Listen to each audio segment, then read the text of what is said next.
اعوذ باللہ من الشیطان الرجیم بسم اللہ الرحمن الرحیم۔ تقلید پر گفتگو چل رہی ہے اور سب سے پہلے یہ سوال پیدا ہوتا ہے کہ ہم آخر تقلید کیوں کریں۔ آج کا ایک نوجوان جو پڑھا لکھا ہے وہ یہ کہتا ہے میں کسی کی پیروی کیوں کروں، میں قرآن و حدیث خود کیوں نہ سمجھوں، میں قرآن و حدیث سمجھ کر خود عمل کیوں نہ کروں۔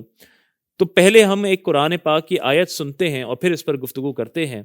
سورہ توبہ آیت نمبر 122 ہے، اس میں اللہ تعالیٰ ارشاد فرماتا ہے وَمَا كَانَ الْمُؤْمِنُونَ لِيَنْفِرُوا كَافَّةً فَلَوْلَا نَفَرَ مِنْ كُلِّ فِرْقَةٍ مِّنْهُمْ طَائِفَةٌ لِيَتَفَقَّهُوا فِي الدِّينِ وَلِيُنذِرُوا قَوْمَهُمْ إِذَا رَجَعُوا إِلَيْهِمْ لَعَلَّهُمْ يَحْذَرُونَ کہ اور مسلمانوں یہ تو نہیں ہو سکتا کہ سب کے سب نکلیں، تو کیوں نہ ہو کہ ان کے ہر گروہ میں سے ایک جماعت نکلے کہ دین کی سمجھ حاصل کریں اور واپس آ کر اپنی قوم کو ڈر سنائیں اس امید پر کہ وہ بچیں۔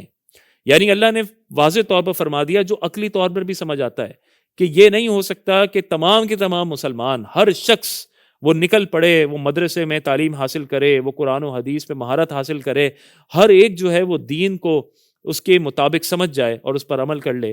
تو اللہ نے فرمایا یہ کیوں نہ ہو کہ تم میں سے ایک جماعت نکلے، وہ دین میں غور و تفکر کرے، اس کی سمجھ حاصل کرے اور پھر واپس آ کے اپنی قوم کو ڈرائے اور ڈر سنائے۔ تو یہ عقل میں بھی آتا ہے۔ آج جو شخص کھڑے ہو کر کہتا ہے کہ میں خود دین کو سمجھوں گا، تو یہ جو شخص ہے عام طور پر نہ اسے عربی زبان پہ کوئی عبور ہے، نہ اسے کوئی خاص علم ہے، وہ اردو میں بخاری کا ترجمہ لے کے گھومتا ہے اور بخاری کا اردو ترجمہ پڑھ کر کہتا ہے میں نے دین کو سمجھ لیا، میں اس کے مطابق عمل کروں گا۔ وہ قرآن سمجھنے میں کسی مترجم کا محتاج ہے، وہ یہ ڈھونڈتا ہے کہ کوئی ترجمہ مل جائے، وہ عربی بھی نہیں سمجھتا لیکن وہ یہ بڑی بڑی باتیں کرتا ہے۔ تو یہ بات ہمیں عقلی طور پر سمجھ آتی ہے، اور یہ صحابہ کے ادوار میں بھی تھا۔ صحابہ میں بھی مخصوص صحابہ تھے کہ جن کی پیروی کی جاتی تھی، جو مشہور تھے، حضرت عبداللہ ابن مسعود، حضرت عبداللہ ابن عباس، حضرت علی کرم اللہ تعالی وجہ الکریم۔ یہ بڑے بڑے صحابہ تھے کہ لوگ ان کے پاس جاتے تھے، دیگر صحابہ، اور وہ کہتے تھے کہ آپ ہمیں بتائیے اس معاملے میں کیا ہوگا۔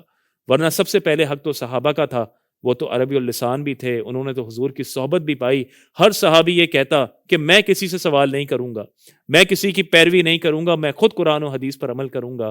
لیکن ظاہر ہے یہ عقل میں بھی یہ بات آتی ہے کہ نہ اللہ تعالیٰ نے ہر کسی کو اتنی ذہنی صلاحیت عطا فرمائی ہے، ہر انسان کو، اور نہ اس کے پاس رزق کی اور وقت کی اتنی وسعت رکھی ہے کہ وہ تمام کام کاج چھوڑ کر، دنیا کی تمام چیزیں چھوڑ کر وہ صرف علم حاصل کرے اور دین پر عمل کرے۔ تو یہ تقلید کے متعلق عقلی دلیل تھی۔ انشاءاللہ اگلی ویڈیو میں ہم قرآن سے بات کریں گے کہ قرآن کریم میں ہمیں تقلید کے متعلق کیا ملتا ہے۔ اللہ تعالیٰ سے دعا ہے اللہ تعالیٰ میں ہمیں سمجھنے کی توفیق عطا فرمائے۔